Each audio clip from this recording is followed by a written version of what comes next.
বাড়িতে থাকা সাধারণ কিছু কিছু উপকরণ দিয়ে কখনো কখনো অসাধারণ কিছু রেসিপি তৈরি করা যায়। সেরকমই আজকের একটা রেসিপি তৈরি করব। রেসিপিটা একবার না দেখলে কিন্তু বিশ্বাস হবে না। খেতে এতটা টেস্টি হতে পারে। আর আজকে আমি তৈরি করে দেখাবো সুজির মিল্ক কেক। একবার আপনারা বানালেই বুঝতে পারবেন, শেষ পর্যন্ত খাওয়ার পরে বুঝতেই পারবেন না এগুলো সুজি দিয়ে তৈরি হয়েছে।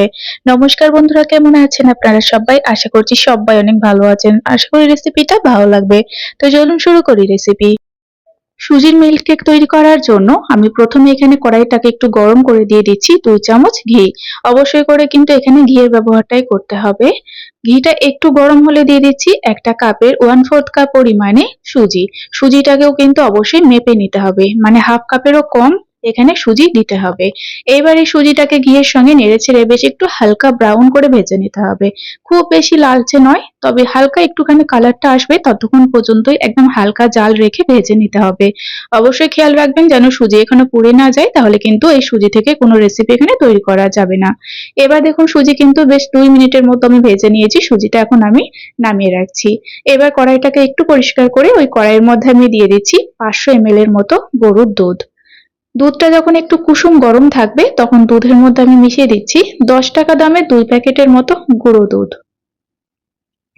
যেহেতু এটা মিল্ক কেক তাই অবশ্যই দুধের পরিমাণটা একটু বেশিই দিতে হবে, তাহলে টেস্টটা পারফেক্ট আসবে।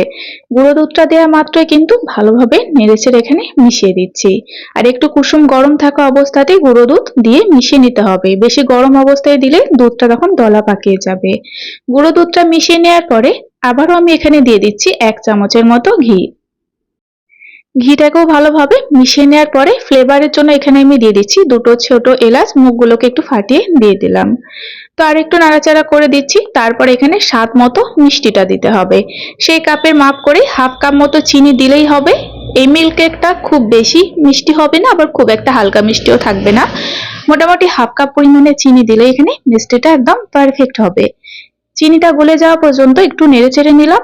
আর তারপরেই যখন দুধটা ফুটতে শুরু করবে, ঠিক এরকম টকবক করে দুধটা ফুটে উঠবে, তখনই কিন্তু দুধের মধ্যে সুজিটাকে দিয়ে দিতে হবে। দুধটা ফুটিয়ে ঘন করার একদম দরকার নেই।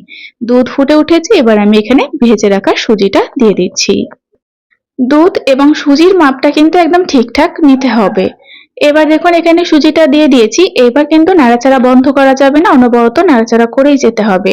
নাড়াচাড়া করতে করতে দেখবেন সুজিটা ঠিক এরকম ভাবে তৈরি হবে। একটু মানে পাতলা টাইপের থাকবে এবং এরকম একটু থপথপেও দেখাবে। খুব বেশি ঘনও থাকবে না, খুব বেশি পাতলাও থাকবে না। এরকম যখন সুজিটা তৈরি হয়ে যাবে তখন এর মধ্যে 2 চামচের মতো টক দই ব্যবহার করতে হবে। অবশ্যই টক দই, এখানে কিন্তু মিষ্টি দইয়ের ব্যবহার একদমই করবেন না। টক দইটা দেওয়ার পরে বারবার নাড়াচাড়া করতে থাকবেন, নাড়াচাড়া বন্ধ করা যাবে না। দেখবেন আস্তে আস্তে সুজির মধ্যে একটুখানি ছানা ছানা কেটে যাবে। এই দেখুন এখন দেখে বুঝতে পারছেন সুজি থেকে বেশ একটু ছানা ছানা কেটে গিয়েছে। এইভাবেই কিন্তু নাড়াচাড়া করে মিশ্রণটাকে আরো একটুখানি ঘন করতে হবে। মোটামুটি গ্যাসের জালটাকে নিজের মতো বাড়িয়ে কমিয়ে নিতে হবে, যাতে দেখবেন কোনো জিনিস এখানে পুড়ে না যায়। যখনই দেখবেন এরকম একটু ঘন হয়ে এসেছে, সেই মুহূর্তে আবারও এখানে 1 প্যাকেটের মতো গুঁড়ো দুধ আমি অ্যাড করে দিচ্ছি। এই সুজির মিল্ক কেকে যতটা পরিমাণে গুঁড়ো দুধটা বেশি দেবেন ততটাই কিন্তু মিল্ক কেকের টেস্টটা দারুণ হয়। তো আমি যতটা পরিমাণে দিয়েছিলাম খেতে এতটা টেস্টি হয়েছিল, একদম কালাকাঁদের মতো খেতে লাগছিল। এই দেখুন ভালোভাবে গুঁড়ো দুধটাকে মিশিয়ে দিয়েছি। এবার এখানে আরো একটু সামান্য ঘি দিয়ে দিলাম। ফাইনালি কিন্তু ঘিটা দেওয়ার পরে আরো কিছুক্ষণ একটু নাড়াচাড়া করে নেব। একটু চেষ্টা করবেন এই কড়াই একটুখানি নেড়ে চেড়ে মিশ্রণটাকে শক্ত করে নেওয়ার। খুব বেশি নরম অবস্থায় নামালে তাহলে কিন্তু এই মিল্ক কেকটা বেশি নরম থেকে যাবে। আমি ঠিক এরকম ভাবে নামিয়ে ফেলবো। দেখুন খুন্তির ওপর থেকে পড়তে একটু সময় লাগছে। এরকম অবস্থাতে এখন আমি মিল্ক কেকটাকে একটা থালার মধ্যে সেট করে নেব।